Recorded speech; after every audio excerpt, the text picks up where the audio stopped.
Hello friends, नमस्कार। आप सभी को नमस्कार, सभी का वेलकम इस क्लास में। इस क्लास में हम जो नॉमिनेशन के न्यू रूल्स आए हैं, उनका डिस्कशन करने वाले हैं। तो चलिए शुरू करते हैं। नॉमिनेशन के ये रूल्स सेंट्रल गवर्नमेंट ने अक्टूबर 2025 में नोटिफाई किए।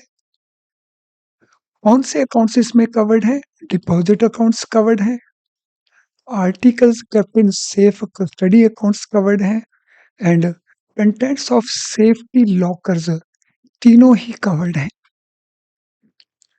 और ये क्वेश्चन पूछा जा सकता है कि ये जो नए रूल्स हैं, ये किस के अंतर्गत बने हैं?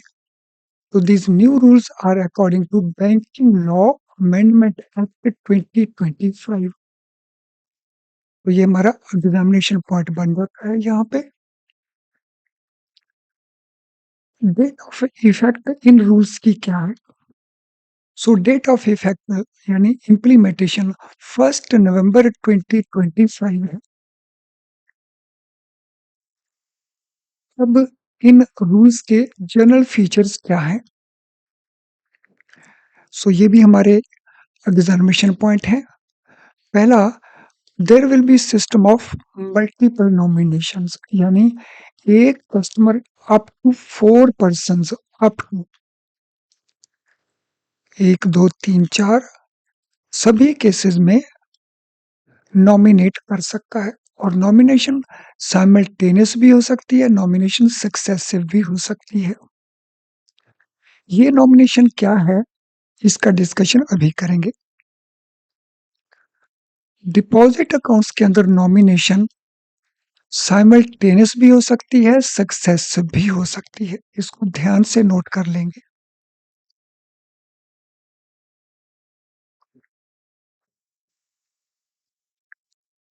लॉक अकाउंट्स में नॉमिनेशन केवल सक्सेसिव हो सकती है, साइमल्टेनियसली नहीं हो सकती।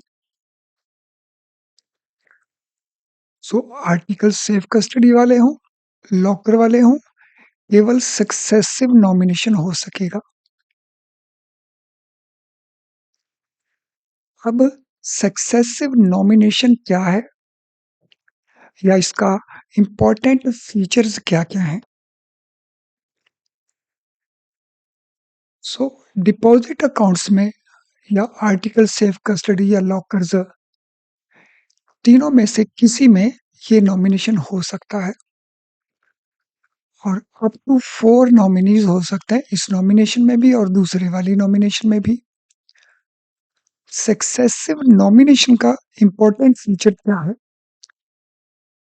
नेक्स्ट नॉमिनी तभी ऑपरेटिव बनेगा अगर पहला नॉमिनी का डेथ हो चुका हो। इसको मैं एक एग्जांपल के द्वारा भी एक्सप्लेन करूंगा। यानी इसमें एक ऑर्डर ऑफ प्रायोरिटी है। अगर 3 नॉमिनी है, सबसे पहले नंबर 1 का रोल आएगा, फिर नंबर 2 का रोल आएगा, फिर नंबर 3 का रोल आएगा। यानी साइमल्टेनियसली साथ-साथ उनका रोल नहीं आएगा। इसका मतलब ये हुआ कि ये nomination only in favour of 1 person होगा इन ऑर्डर ऑफ प्रायोरिटी। तो इसमें हम एग्जांपल ले लेते हैं जिससे पूरी क्लैरिटी हो जाएगी। There are 3 nominees in the account. Nominees हैं X, Y and Z। Deposit इसमें एक्सपायर कर चुका है। तो इस केस में XYZ में से पेमेंट किसको किया जाएगा? इसका ऑर्डर ऑफ प्रायोरिटी क्या रहेगा? ये ऑर्डर ऑफ प्रायोरिटी रहेगा। सबसे पहले पेमेंट X को किया जाएगा। X नहीं है तो पेमेंट Y को किया जाएगा अगर X एक्सपायर कर चुका हो। और Z को पेमेंट तभी किया जाएगा जब X एंड Y दोनों एक्सपायर कर चुके हों। क्योंकि ये कौन सी नॉमिनेशन है? सक्सेसिव। तो there is a priority order, ये बस ध्यान रखना है। ऑर्डर ऑफ प्रायोरिटी को फॉलो करना है। जैसा वो नॉमिनेशन फॉर्म में ऑर्डर देगा, उसी को हमने फॉलो करना होगा।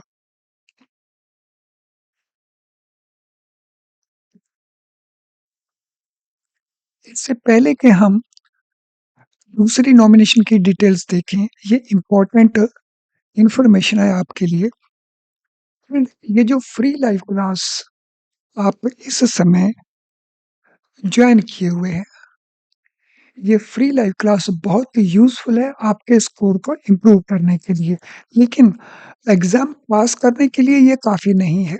उसके लिए आपको और कुछ करना पड़ेगा बहुत, क्योंकि आपको पूरा सिलेबस करना होगा हाई स्कोर के लिए, जिसमें जनरल बैंकिंग होगा, फाइनेंशियल अवेयरनेस है कई बैंकों के अंदर, आरबीआई गवर्नमेंट गाइडलाइन तो सभी बैंकों में है, इंटरनल सर्कुलर्स भी बैंक अपने-अपने लेवल के ऊपर करेंगे। तो इसमें जनरल बैंकिंग के लिए और आरबीआई और गवर्नमेंट गाइडलाइंस के लिए हमारे पास बहुत लो प्राइस्ड और बेस्ट क्वालिटी का वीडियो लेसन्स अवेलेबल हैं, क्वेश्चन बैंक अवेलेबल है, पीडीएफ नोट्स आपको मिल जाएँगे आरबीआई नोटिफिकेशन के, गवर्नमेंट स्कीम्स के, इवन एमसीक्यूज़ के लिए। तो ये सब कुछ अवेलेबल है हमारी वेबसाइट के कोर्सेज़ पेज के ऊपर। तो हमारी इस वेबसाइट को आप लॉगिन कर लें, उसके कोर्सेज़ पेज पे चले जाएँ। वहीं पे आपको हमारी ऐप भी मिल जाएगी। तो वहाँ जाके आप इन कोर्सेज़ को यूज़ करें, इनका पूरा बेनिफिट उठाएँ, ताकि एक ही बार में हमें पेपर में क्लियर होने का अपॉर्च्युनिटी अवेलेबल रहे। इंटरनल सर्कल्स आप अपने लेवल के ऊपर अरेंज करेंगे। चलिए, अब हम चलते हैं नॉमिनेशन जो साइमल्टेनियस नॉमिनेशन है। इसमें इम्पोर्टेंट फीचर क्या है? सो ये नॉमिनेशन पहली बात केवल डिपॉज़िट अकाउंट्स में पॉसिबल है और यहाँ पे भी up to 4 persons can be nominee. लेकिन इम्पोर्टेंट कंडीशन है कि जो अकाउंट होल्डर है वो स्पेसिफाई करेगा ईच नॉमिनी का कितना शेयर होगा और वो भी परसेंटेज टर्म्स के अंदर, और ये परसेंटेज टोटल 100 के इक्वल होना चाहिए, ना कम ना ज़्यादा। तो ध्यान रखना है, परसेंटेज में वो शेयर बताएगा अकाउंट होल्डर कि किस नॉमिनी का कितने परसेंट है। तो ये नॉमिनेशन सभी की फ़ेवर में at the same time applicable बनेगी, एट द सेम टाइम, और उसी प्रोपोर्शन में बनेगी जो प्रोपोर्शन डिपॉजिटर ने लिख के हमें कन्वे किया है।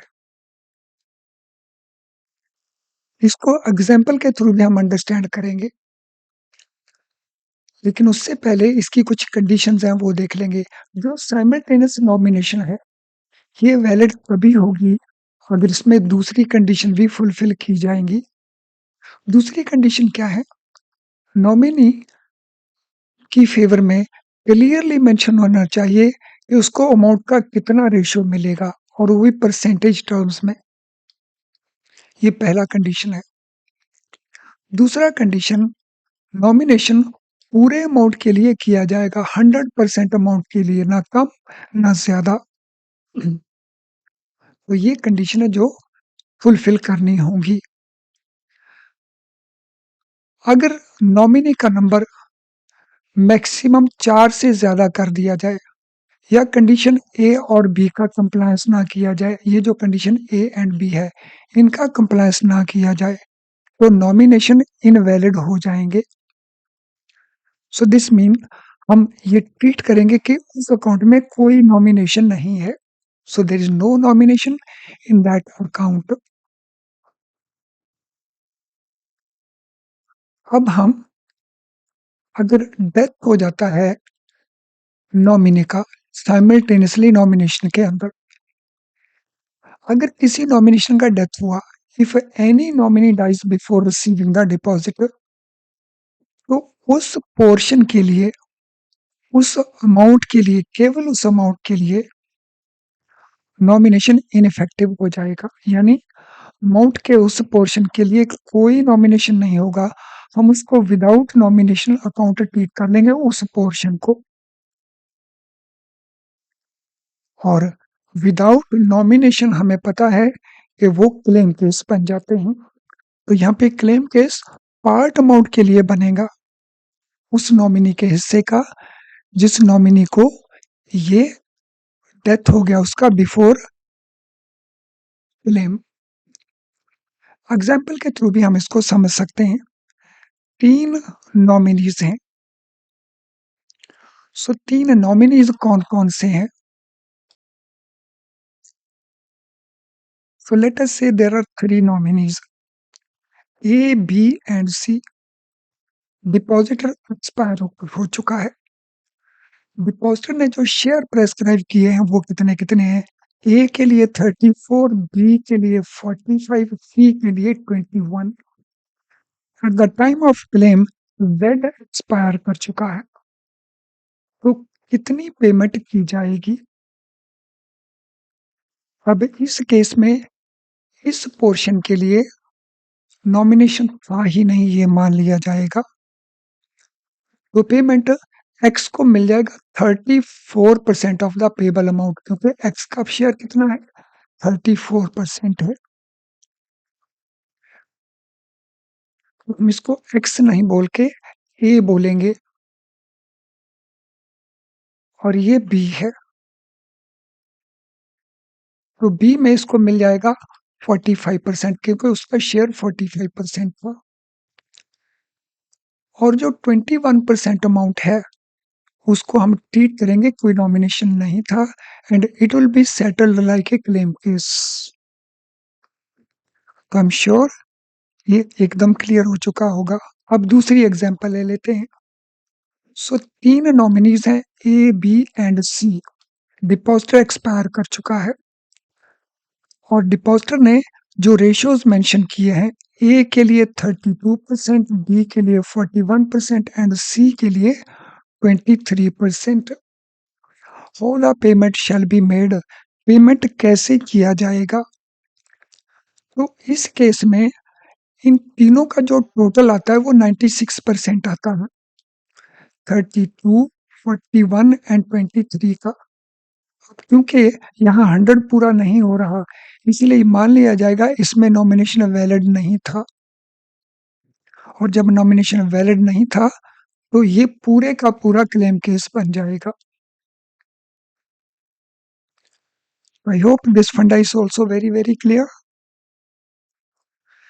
फ्रेंड्स, फ्री मॉक टेस्ट आप प्रैक्टिस कर सकते हैं हमारी वेबसाइट JIBCIBonline.com के ऊपर। तो वहां पे आपको JIB एग्जामिनेशन का फोल्डर खोल लेना है। उसमें भी principal and practice of banking के आपको 10 मॉक टेस्ट मिल जाएंगे। अब principal and practice of banking का सिलेबस मोस्टली वही है जो आपकी प्रमोशन एग्जाम का है। इवन आपके Indian economy and Indian financial system में भी काफ़ी सारा क्वेश्चन ऐसे हैं जो आपकी प्रमोशन के साथ कॉमन है। तो अगर आप इनको मॉक टेस्ट को कर लेते हैं तो आपको फ्री में प्रैक्टिस करने का मौका मिल जाएगा। तो इसको ज़रूर यूज़ करें।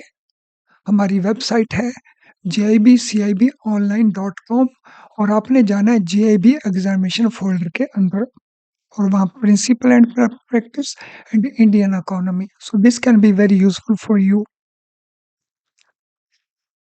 अब हम इनसे रिलेटेड क्वेश्चंस को डिस्कस करते हैं। New nomination rules have been notified under provisions of which act. थोड़ा याद करिए, अभी आपको बताया गया था किस एक्ट के अंतर्गत। आप चाहें तो वीडियो को पॉज करके अपना आंसर लिख सकते हैं। तो एक्ट का नाम है banking laws amendment act 25।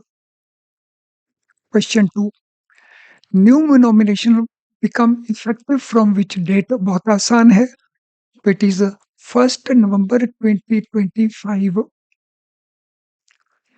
Out of 2 type of nomination, which type of nomination is available for deposit accounts?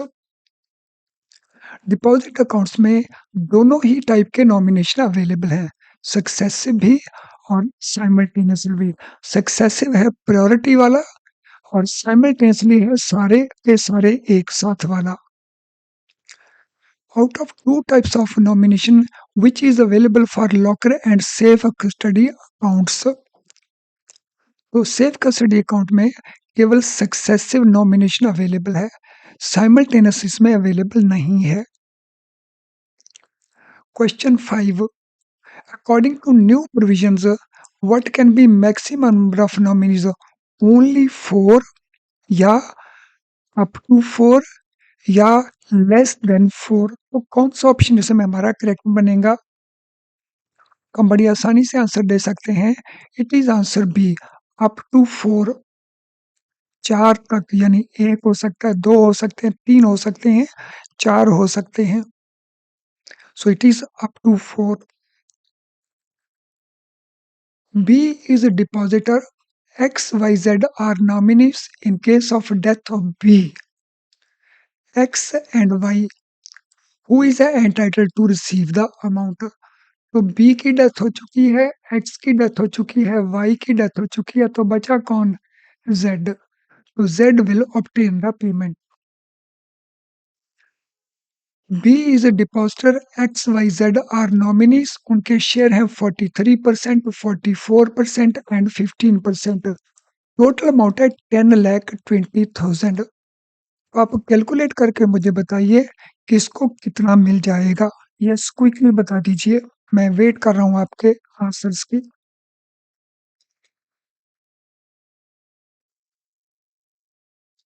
आप चाहें तो वीडियो को पॉज कर लीजिए और फिर बता दीजिए कितना कितना किसको मिल जाएगा।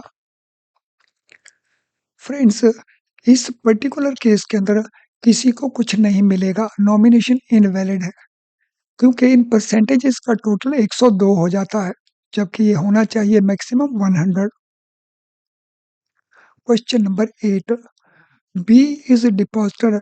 एक्स वाई जेड नॉमिनीज हैं, उनके शेयर हैं 33, 44 एंड 15। टोटल अमाउंट इस केस में भी 10 और 20 है। अब निकाल दीजिए किसको कितना मिलेगा।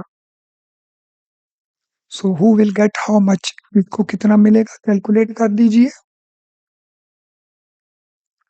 तो इस केस में भी किसी को कुछ नहीं मिलेगा, नॉमिनेशन इनवैलिड है, क्योंकि टोटल बनता है 92%, जबकि होना चाहिए ये 100%। Question number 9, B is depositor. X Y Z nominees हैं, उनके शेयर हैं 34, 44 एंड 22। टोटल अमाउंट 10 लाख है। Z have also expired. आपने बताना है एक्स एंड वाई को कितना कितना मिलेगा, यानी जेड का शेयर किसको मिल जाएगा, एक्स को मिलेगा कि वाई को मिलेगा या किसको मिलेगा। इस केस में एक्स को मिलेगा उसका शेयर, यानी 34%, जो बन जाता है 340। वाई को मिलेगा उसका शेयर जो है 44%। तो जो जेड का शेयर है वो बन जाएगा claim case. B is depositor. X Y Z are nominees, उनके शेयर हैं 34, 44 एंड 22। टोटल अमाउंट है 10 लाख का। Z has also expired. Who will get share of Z, Z का शेयर किसको मिलेगा? तो जैसा मैं ऑलरेडी बता चुका हूँ, जेड का शेयर मिल जाएगा क्लेम केस के तौर के ऊपर, legal affairs of the account fault. Rule of priority और preference is available in which type of nomination? किस नॉमिनेशन के केस में रूल ऑफ प्रायोरिटी एप्लीकेबल बनता है, हम डिटेल में डिस्कस कर चुके हैं। ये सक्सेसिव नॉमिनेशन में बनता है। फ्रेंड्स, आई एम श्योर कि आज का सेशन आपको बहुत यूजफुल लगा होगा। तो अगर ऐसा है तो सेशन को लाइक करके साथ में अपने फ्रेंड के साथ इसको शेयर कर लेना, ताकि दूसरे आपके फ्रेंड्स को भी इसका बेनिफिट मिले। हम क्योंकि इस प्रकार के रेगुलरली वीडियो लेके आ रहे हैं, तो अगर आपने चैनल को सब्सक्राइब नहीं किया है तो सब्सक्राइब ज़रूर कर लें, और वो भी बेल आइकन के साथ। तो आज का ये सेशन ज्वाइन करने के लिए थैंक यू वेरी मच। तो चलें अब हम इस सेशन को वाइंड अप करते हैं। Thank you friends.